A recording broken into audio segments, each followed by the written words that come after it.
जी काही घटना 2 दिवस आधी म्हणजे परवा रात्री जी काही घडली आणि तिथे माझी मुलगी होती आणि आज मी पोलीस स्टेशनला मंत्री म्हणून नाही तर आई म्हणून मी आलेली आहे। कारण की परवा माझी मुलगी आणि तिच्यासोबतच्या मैत्रिणी जे मुक्ताईनगरला कोथळीला आपल्या मुक्ताबाईची यात्रा असते, दरवर्षी यात्रा असते आणि साहजिक आहे मुली पण यात्रेमध्ये फिरायला जात असतात। तर संध्याकाळी मी गुजरातला होती, तिचा मला फोन आला की मम्मी मला जायचं। तर तिला म्हटलं तू घरचा जो गार्ड आहे त्याला सोबत घेऊन जा आणि सोबत माझा ड्रायव्हर असेल किंवा ऑफिसमध्ये काम करणारे 2-3 मुलं मी तिच्यासोबत पाठवले। तिथे तिच्यासोबत ज्या पद्धतीने वागणूक झाली किंवा तिच्यासोबत ज्या मुली होत्या काही 17च्या म्हणजे 18 वर्षाच्या आतल्या होत्या, कृषिका पण आता 18ची झाली, 2 दिवस आधीच झाली, तर या सगळ्या 17-18 वर्षाच्या मुली होत्या। पण तिथे कोणी भोई नावाच्या मुलाने त्या मुली म्हणजे तिथे ते पाळण्यात बसायला गेला तर यांच्या मागे मागे ते फिरू लागले।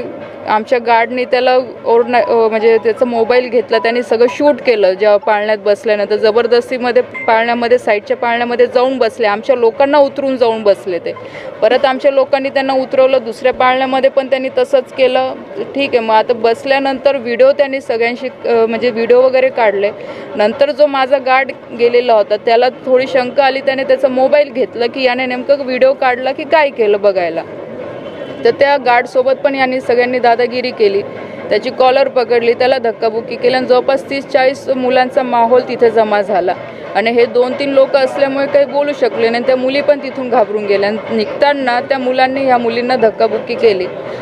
काल मी म्हणजे आज सकाळी मी आली, काल कृषिकाशी मी रात्री व्यवस्थित बोलली कारण ती घाबरलेली होती, मी इथे नसल्यामुळे ती मला व्यवस्थित काही सांगू शकली नाही। आज सकाळी मी तिच्याशी बोलली तर तिने मला असं सांगितलं की 24ला जे म्हणजे हे आमचं घराचं आधीपासून आहे की आम्ही एकादशीच्या दिवशी फराळ वाटप करत असतो। नेमकी मी पण त्या दिवशी नव्हती, मला पालला कार्यक्रम होता म्हणून मी सकाळी गेलेली होती। तर ती बोलली की त्या दिवशी म्हणजे मी तिला पाठवलं होतं फराळ वाटपला, तर त्याही दिवशी असाच प्रकार तिथे झाला। म्हणजे ते हेच मुलं तिथे आजूबाजूला तिचे फिरत होते आणि चुकीच्या नजरेने बघत होते, पण तिने लेट गो केलं की जाऊ दे। म्हणजे आता तिला पण एवढं नाही का आलं की काय, पण ह्या सगळ्या गोष्टी कुठे ना कुठे कनेक्ट होत आहे। जर ह्या मुक्ताईनगरमध्ये अशा प्रकारच्या घटना घडत असतील तर हे किती दुर्दैव म्हणावं की आज ह्या लोकांना माहीत होतं की ती माझी मुलगी आहे, तर आज एक म्हणजे मंत्री म्हणून किंवा खासदाराच्या मुलीसोबत जर असं होऊ शकतं तर बाकीच्या मुलींचं तर आपण विचारच करू शकत नाही।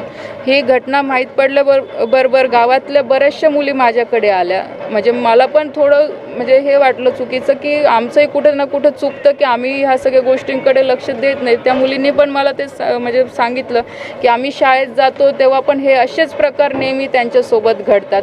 तर ही एक काही मुलांची 5-6 मुलांची टोळी आहे, तर ह्या टोळीला काही ना काही आळा घालणं आणि कठीण शिक्षा यांना झालीच पाहिजे। आज पोलीस स्टेशनला मी माझं पत्रसुद्धा दिलेलं आहे आणि आजच्या ज्या लोकांना सगळ्यांना मी अरेस्ट करायला लावलेलं आहे। CM साहेबांशी पण मी ह्या संदर्भात बोललेली आहे। आज फक्त रक्षा खडसेच्या मुलीचा विषय नाही आहे, आज सगळ्या मुक्ताईनगर तालुक्यामध्ये राहणाऱ्या सगळ्या महिला असतील मुलींचा प्रश्न आहे। कारण की आज एवढं स्वातंत्र्य तर प्रत्येकाला आहे की कोणी कुठेही फिरू शकतं, पण जर फिरायच्या वेळेस ह्या अशा घटना घडत असतील ते अतिशय दुर्दैव आहे। अशा प्रवृत्तीच्या लोकांना शिक्षा झाली पाहिजे।